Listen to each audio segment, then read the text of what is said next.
Welcome back to the lecture series on postmodernism. Today we'll just look into certain postmodern images so that you can be more familiar with what postmodernism is, especially with art, architecture and literature, how it will be. It's not basically a lecture, just I wanted you people to familiarize with few most important images that exists in postmodernism. So now we'll start with the art forms or paintings. Okay, so postmodernism basically is a reaction against the ideas and values of modernism, and the term is associated with skepticism, irony, etc., and objective reality. Already we have discussed all these things in the last class, and also discouraged historical reference in architecture. It also embraced new techniques in art making and redesigned the distinction between high culture and popular culture in all sorts of literary texts. So now we'll look into certain art forms, especially paintings. Okay, we'll start with the painting. This is a postmodern painting, and it's by Jackson Pollock, and the painting is named as Convergence, and this was produced in 1952. Source is also given below, so those who need to know more about the painting, please do go to the site and you can see similar paintings over there.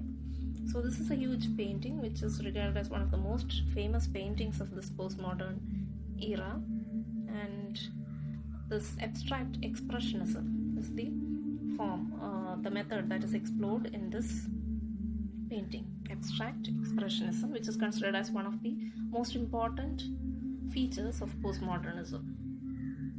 And now we look into an example of what happens after expressionism.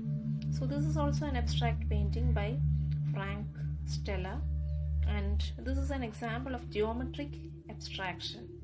Okay, and this is a reaction against subjectivism of abstract expressionism. So this is geometric abstraction, and this can be considered as a precursor of this minimalist abstraction, not precursor exactly. Frank Stella and other painters of the age started with this experiments on minimalist abstractions. Okay, now this is one example for post-minimalistic period. This is a painting by Nancy Graves, and this painting is termed as Second Fra Mauro region of the moon from the series lithographs based on geological maps of lunar orbiter and Apollo landing sites. So site is also given there. So this got inspired by the lunar maps. So this is another most important postmodern painting. Now we'll look into a performance painting. This is actually a shot from the performance by Carolee Schneemann, who actually in this performance, in this particular scene, she would strap herself into a tree climber's harness and let herself swing around the space she was in, and that performance is termed as up to and including her limits. Okay, so this is an example of this performance painting. That was also an experimental new art form that existed during the postmodern era, and the inspiration for this piece was largely due to Jackson Pollock's use of the physical body in his art. Okay, now we'll look into another painting by Robert Rauschenberg, and the painting is named as Satellite. This can be considered as a hybrid form of painting, because painting and sculpture got mixed here, and also of course a painting can be considered as a collage also. The form that the stuffed pheasant that you can see in the above that painting is a sculpture. So this can be considered as an example of hybrid variety of painting plus sculpture. Of course, abstract expressionism you can see here. Then there are this can be considered as a there are so many meanings. Of course, this is a representation of post-war American poetry, American society. Okay, now comes the pop art. This is an example of a pop art by Eduardo Palazzi. And this is Eduardo Palazzi's works can be considered as one of the seminal examples in this movement of pop art. Okay, they rejected abstract expressionism and moved on to focused on the hermeneutic and psychological interiors, and that's why it's kind of a bit complex to understand. Okay, now we'll move on to the architectural peculiarities of postmodern age. So what you are watching now is Guggenheim's museum in Bilbao, and this postmodern, this is an example for fragmented piece of art.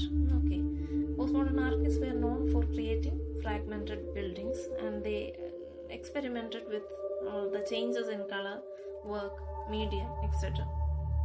This is one of the famous examples of postmodern type of constructions. Okay, now this is an example of interior.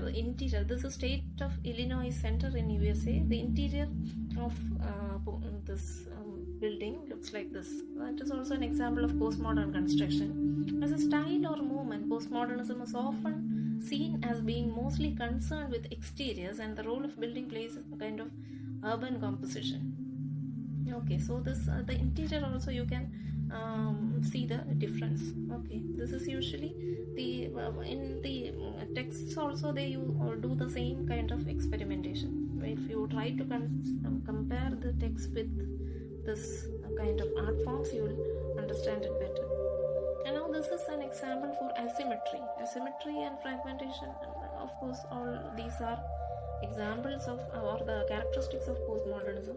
So asymmetry was a pillar of postmodern movement because of its ability to capture attention. So here is an example from the Groninger Museum in Netherlands, where this asymmetry is being celebrated. You can see the sloping pillars, walls, contrasting structures, etc. Okay, so that is how postmodernism works in architecture. Now what you see is the binocular building in California, and this was also one kind of innovative thing that happened in postmodern era, where architects actually tried to break through these traditional rules and experiment with some kind of different structure, basically. Okay, and here you can see is that it looks like a cat actually. This is a building that is there in Germany. It's a kindergarten.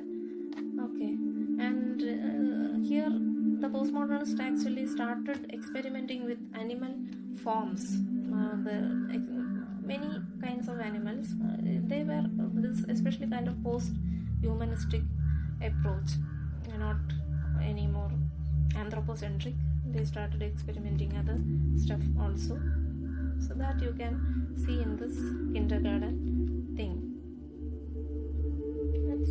If you observe it carefully, you can see the mustache of a cat that is being projected in the front of that building. Okay. Now you can just look into the cover pages of some of the major postmodern works. No need of any explanation, I guess. Already you have learned Catch-22. It's a postmodern work. Then Vladimir Nabokov's Pale Fire, Thomas Pynchon's Gravity's Rainbow, Italo Calvino's Invisible Cities, Umberto Eco's The Name of the Rose, White Sargasso by Sea by Jean Rice, Perfume by Patrick Suskind, and you have Julian Barnes, England, almost all the works of Julian Barnes. Then Rushdie, Gabriel Garcia Marquez' 100 Years of Solitude, and you have Atwood, Canadian writer. Then the 2015 Man Booker Prize winner novel Brief History of 7 Killings, Murakami, Haruki Murakami's Kafka on the Shore. These all are in the list of this postmodern works. So hope you enjoyed the video. This is just to reinforce your understanding about postmodernism. So I'll be back with more postmodern terms in the next lecture. Thank you.